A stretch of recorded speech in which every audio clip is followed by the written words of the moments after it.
महाराणा प्रताप अपनी प्रतिज्ञा का पालन करने के लिए वनवासी जीवन व्यतीत करने लगे। उनके पास पर्याप्त संपत्ति नहीं थी, तो उनके वित्त मंत्री भामाशाह ने अपनी सारी सुख सुविधा को छोड़कर अपने राजा को स्वर्ण का धन 25 लाख रुपए व राजकोट में 20,000 अशर्फियां देश के लिए अर्पित। इससे महाराणा प्रताप ने 12 वर्षों तक अपनी सेना को संगठित किया, सैन्य शक्ति को बढ़ाया और मेवाड़ मातृभूमि को आजाद करवाया। का नाम शहर के बाद द्वितीय मैदान इस किले के अंदर प्राचीन मंदिर महादेव का मंदिर सबसे प्राचीन है। कुंभलगढ़ किला यहाँ से 65 किलोमीटर की दूरी पर है। अब सब पीछे की तरफ देखा, ये दृश्य मेवाड़ की प्राचीन राजधानी चित्तौड़गढ़ का है। इसी किले के अंदर महाराणा प्रताप का बचपन बीता था। इस किले की तलहटियों में महाराणा प्रताप ने अपने गुरु से शिक्षा प्राप्त की थी। ये किला 12 वर्ग किलोमीटर में फैला हुआ है।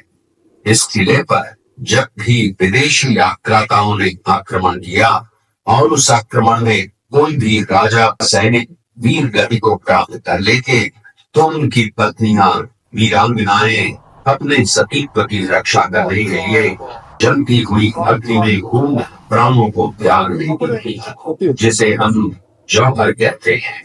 चित्तौड़गढ़ में 3 मुख्य बड़े जौहर हुए थे। प्रथम जौहर 1303 ईस्वी में रानी पद्मिनी ने 16,000 स्त्रियों वीरांगनाओं के साथ जौहर किया था, सिर्फ अल्लाउद्दीन खिलजी का। दूसरा जौहर 1535 ईस्वी में गुजरात के शासक बहादुर शाह के आक्रमण के कारण रानी कर्मावती ने वीरांगनाओं के साथ किया। और तीसरा जौहर 1568 ईस्वी में जब अकबर ने चित्तौड़गढ़ पर आक्रमण किया, उसी समय रानी फूलकुंवरी ने 7,000 वीरांगनाओं के साथ जौहर किया। फिर भी अकबर का मन नहीं भरा और अंत में हजारों आम लोगों का कत्लेआम करवाकर उन्हें मौत के घाट उतारा गया। इस किले में देखने योग्य विजय स्तंभ है, कीर्ति स्तंभ, मीरा मंदिर, जैन मंदिर, कालिका माता मंदिर, भामाशाह हवेली, कुंभाश्याम मंदिर, फतेह प्रकाश महल है। ये किला यहाँ से 140 किलोमीटर दूरी पर है। ये देखते हुए सभी अतिथि आगे की तरफ चले। ये शेरपुर गांव का दृश्य है। अब्दुल रहीम खान खाना अजमेर का सूबेदार था। जब वो शेरपुर पहुंचा तब इसका पता कुंवर अमर सिंह को चला, जो महाराणा प्रताप के पुत्र थे। अमर सिंह ने शेरपुर छावनी पर अचानक आक्रमण कर दिया। उस आक्रमण में मुगल सेना में भगदड़ मच गई। मुगल सेना को अपनी छावनियों को छोड़कर भागना पड़ा। छावनियों के अंदर से लूटा हुआ माल व अब्दुल रहीम खान खाना, जिसकी बेगम आनी खान को बंदी बनाकर महाराणा प्रताप के सामने पेश किया गया।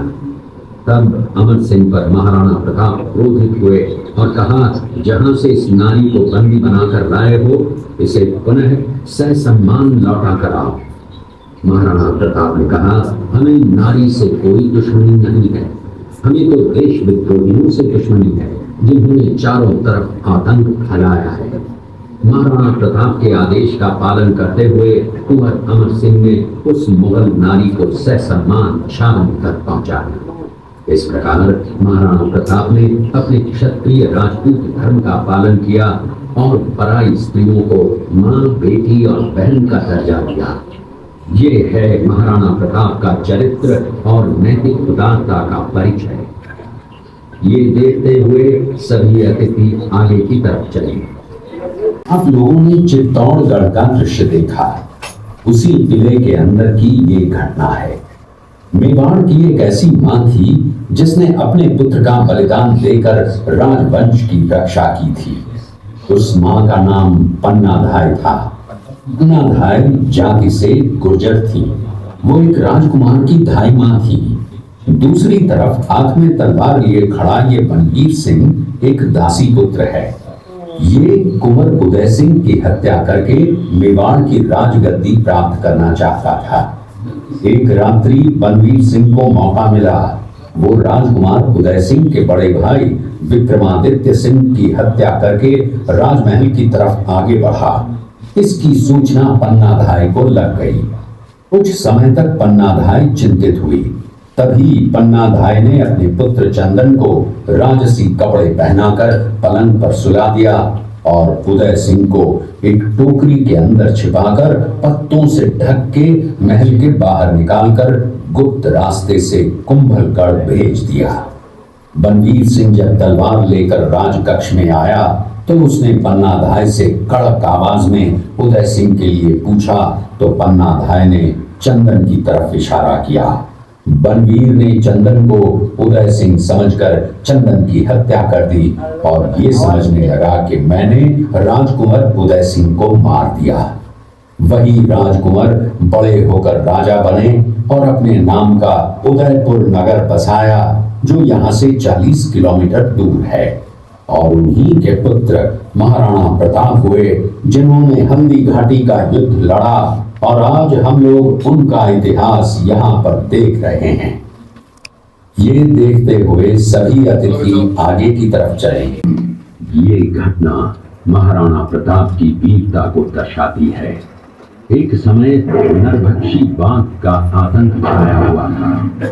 महाराणा प्रताप ने उस बाघ का शिकार कर उस बाघ को मार डाला। ये घटना महाराणा प्रताप की वीरता की प्रतीक है। कृपया अब आप सब पीछे की तरफ देखिए। महाराणा प्रताप ने प्रतिज्ञा की थी कि जब तक अपनी मातृभूमि को शत्रुओं से मुक्त नहीं करा लेगा तब तक न तो मैं महलों में रहूंगा, न किसी धातु के पात्र में भोजन करूंगा, न किसी गद्दी के बिछौने पर सोऊंगा। पत्ते ही भोजन के पात्र होंगे, जमीन ही बिछौना होगा। इस प्रतिज्ञा का पालन उन्होंने 21 वर्षों तक जंगलों में रहकर किया।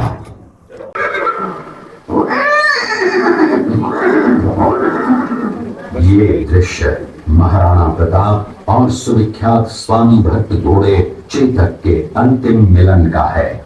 हल्दी घाटी युद्ध के बाद चेतक घोड़े ने 22 फीट के एक बरसाती नाले को पार किया। ये उसी समय का दृश्य है। पास में खड़े महाराणा प्रताप के छोटे भाई शक्ति सिंह हैं, जो पहले मुगल सेना में थे। बाद में वो महाराणा प्रताप की तरफ आए, माफी मांगी और अपना घोड़ा महाराणा प्रताप को दिया। ये देखते हुए सभी अतिथि आगे की तरफ चले।